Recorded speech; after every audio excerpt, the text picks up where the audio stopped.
One of the most common challenges we're seeing right now is how federal employees can manage investment funds in light of changing situation, both personally and professionally, right? There's a lot of uncertainty in what's happening within the workforce, as well as what's happening in the markets and the economy. Things are changing there pretty quickly as well. Feels like there's just a little bit of chaos everywhere. Things feel a little bit out of our control. It's creating challenges that maybe we're not even aware of within our situation, including how we're managing our retirement funds. And I'll give you some context here. So, changing timelines is a big deal. And that's what we're seeing across the board here. So maybe you thought you had 5 to 7 years before you were going to retire, do something different. Okay. And now, due to a Vera offer, due to a reduction in force that you're being subject to, maybe the job just changed and you don't want to work there anymore. So the next chapter is coming sooner than you anticipated. Maybe it's 1 to 3 years out. Maybe it's even happening right now. So the timeline has really shrunk. It's been abbreviated significantly. Okay. Now, alongside that, you still got an investment portfolio. What we see for a lot of federal employees between 50 and 60, got a lot of stocks in your investment portfolios. Okay. So 80, 90% plus invested towards equities in the makeup of their retirement accounts. And it's been good, right? So the stock market has performed really well. You've made contributions. You've seen your balance increase. It's translated directly. Now, this is not investment advice by any means. This is just for information education. You got to seek advice from a professional that can help you with your unique situation. But in light of changing circumstances, you may need to take a look at what's suitable for your investment mix going forward. And this could be the perfect opportunity to do that. So more than anything with this video, I just want to create awareness. Take a look at that investment mix and make sure it's suitable based on your situation, based on your financial plan. If you don't have a financial plan, it's time to create one. And we've discounted investment management to some extent, right? This stuff is not easy, especially when it comes to creating an income plan for retirement. Generating income from an investment portfolio has very specific challenges that need to be addressed and accounted for within your plan. You can't just set it and forget it when it comes to creating an income plan. Okay. It's important. It's important to create a plan here. So, wherever you do that, just make sure you get it done. So, as I mentioned, some of the things that you consider changing timelines. So, do you need income from this portfolio within the next 5 years? Has your tolerance for risk changed? Do you have enough already based on your financial plan? So maybe you could just want to take your foot off the gas a little bit, change your investment mix. I don't know what the right scenario is for you.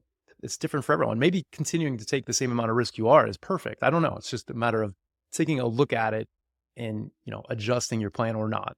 Some of the common risks we see now with this scenario that I'm describing. So we've got people between 55 and 62. Okay. So it creates there's a gap years here, right? Between when you retire, when you do something different, and when Social Security benefits kick in. Assuming you even want to take those benefits at 62, whether that's the right time or not is another big question that we need to address. But those years present challenges, right? From an income standpoint, do you work? Do you start drawing money from your investments? Is that what you need to do to meet your needs, right? So those are big questions. And if you start drawing money from your investments, obviously that's a much different situation than just letting things ride, not needing to touch them, right? The amount of risk that you're taking, how you're structuring that portfolio is much different. And the amount that you need to take also plays a big factor here. Okay. So sequential returns, we know this is one of the biggest risks to retirement income planning from investments. The sequence of returns is simply the order of investment returns you receive throughout your retirement years, right? So if you have bad years early in your retirement, it creates some challenges versus if you have good years right up front and you kind of cruise for a little bit. So assume Bob and Alice, they both retired at age 55. Bob has some good luck. First 3 years, right out of the bat, he has great years, averages 7, 8% over the length of his retirement. His negative years come maybe in year 10, 11, 12, right? So he's been in good shape. His portfolio has a great opportunity to be sustainable over a 30-year period or more, as long as he sticks to a 4 to 5% distribution and he structures the underlying investments the right way with the right mix. Alice, on the other hand, has some bad luck. So she, right out of the bat, she's got 2 down years, 15%, 10%, right? After that, she kind of averages out to make 7 or 8%, the same that Bob's doing. But because she had bad luck in those first few years, now there's a greater probability she might outlive her money if she doesn't make adjustments to the plan, to the portfolio, if she just keeps taking the same distribution amount, right? So that's the sequence of returns, and that risk can play a big factor depending on how those numbers specifically look. I'm giving you a big generalization here. You understand the concept from it, right?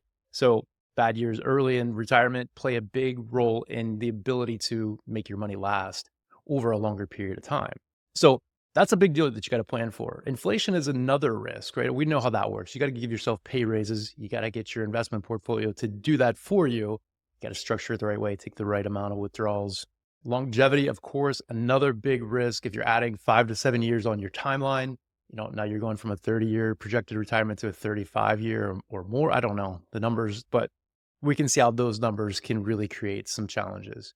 And lastly, starting your withdrawal cycle earlier also reduces your opportunity for growth. Of course, it does. If you're taking money out, you're going to limit that portfolio's ability to grow. That's just the way the numbers work. So those are some of the risks that we're talking about going alongside this challenge of how are you managing your retirement funds right now?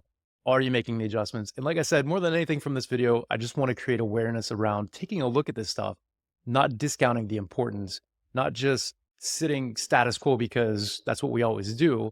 Make a plan and make sure it fits your situation. Okay. It's really important to do that. So, long story short, check your investments, make a plan, make sure they're suitable. So, that's what I got for you here today. I hope you found this useful. If you have, give us a like and a subscribe. And please reach out if you have questions. Love to be a resource for you. And we'll see you next time.